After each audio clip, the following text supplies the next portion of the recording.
Whenever I enter a new semester and knowing fully well that I'll be having different courses for that semester with different lecturers, one of the first thing I try to do is to know the nature of the exams. Try to know whether these lecturers they set their questions, is it theory, is it subjective, or is it objective. And the moment I know it is objective, I try, or whatever I do, my reading will be tailored towards an objective way. If it is subjective, the way I read will be in between the lines. If it is theory, I will do same. So if you are writing an objective exam, I will just give you 9 tips that you can apply that will be really helpful in the day of the exam. If you are coming across my channel for the first time, my name is Basi Ejogba. I'm a 400 level student in the University of Calabar studying medical laboratory science. And in my channel, I help students level up their academic game. Also share helpful tips on this channel focusing on personal development. So if you love content like this, don't forget to hit on the red subscribe button so I can continue getting updates anytime I drop videos like this, and so that you can help me grow. I just like I've said today, in this video I'm going to share 9 tricks to score higher in every MCQ or objective exam. Now, first of all, is that you have to understand the exam format.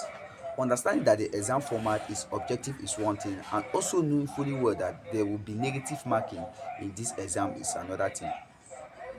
Now, negative marking, a lot of lecturers use negative marking a lot of time, but some of them don't even tell you that there's negative marking. But those ones that are good will tell you about the negative marking. Negative marking is one, let's say you have number, this question is number 1 2 3 4. If you have number 1 correct and you fail number 2, number 2 that you fail will cancel that number 1 that you have correct. That is negative marking, and it applies in every objective exam. So you have to know whether there is negative marking applied. Secondly, is that you have to read instructions carefully. In objective exam, failure to read instruction means that you will fail. Read the instructions very well. Know what they want you to do in that particular section or that particular question. So reading the instruction very carefully is another bonus mark, or is a very big tip that you should not forget. Third is that you have to preview the questions. Preview the question. The moment they give you the exam question, don't just start answering. Check the questions. Check how many, what was it, 1 to 50, is it 1 to 100. Just skim, just try and read through the questions. Just read all of them. Don't just start answering for number 1. Just try, go through all of them, check the back, check, just skim through the questions. Fourth is that you have to employ the elimination method.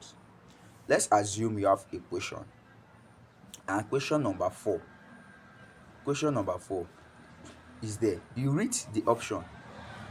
Now check the option, check the one that you know that is not in any way related to what they are asking. Eliminate it.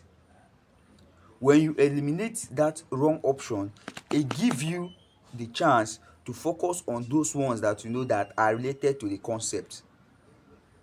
You understand my point? So eliminate the wrong options first and calm your mind that, let's assume there are 4 options, A, B, C, D. I know that C is not in any way related to what they are asking you. Just cancel that C first and leave the other options. If D is also wrong, cancel it and you are left with 2 options. Now this will help you now calculate to see, okay, which one between this one and this one, which one is actually correct.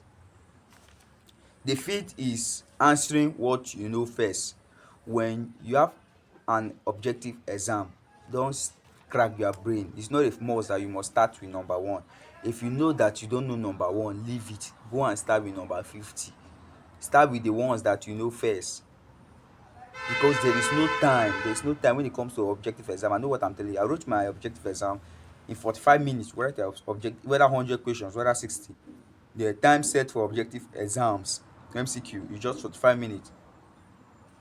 So you have to know that time is of essence, and you start with the ones that are very simple, so that those ones that I have will not delay you, because you'll be thinking about them.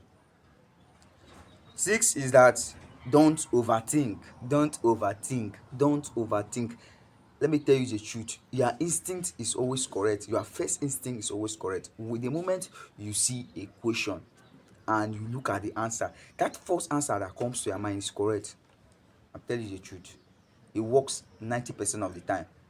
So always trust your first instinct.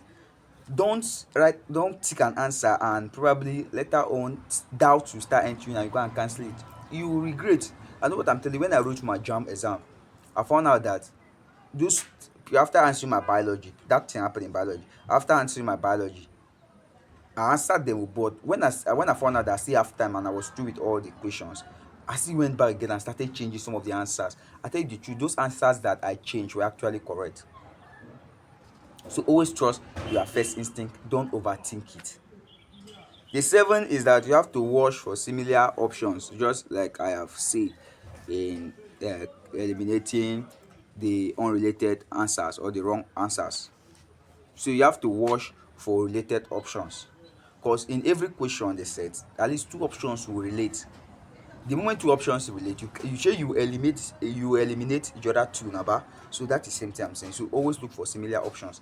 If you see two similar options, you know that one is correct. Just focus on those two, think about it and choose one, because one will be correct among the two. The eight is that you have to manage your time. Time is of essence. So in objective 45 minutes to answer 100 questions, so time is of essence. You have to put these tips that I've said here. Start with the simpler ones. Don't overthink. Always trust your first instinct, and also review your answers in the course of answering all, and you know that you still have time. Just try and go through your answers. Just try and go through the questions, try and go through the answers. Probably there's one that the answer will not later come. You get my point? Then you will now change it and stuff like that. So just try and review your answers. So to have a recap, I've talked about understanding the exam format, whether there's negative marking or not. I've talked about reading instructions carefully. I've talked about previewing the question that is skimming through them. I've talked about the elimination method. I've talked about answering what you know first. Talked about trusting your instinct. Talked about watching for similar answers, managing your time, and reviewing your answers. If you love this video, please don't forget to hit on the red subscribe button, and also don't forget to share this video to your friend so that they can come here and get value, and in turn I'll feel motivated to continue dropping videos like this. Drop it in the comment section which of these tips you are going to try right away. Until I see you in my next video, always remember that you're wonderful, always remember that you're unique, and always remember that you're a pace setter. I really love you. Thank you.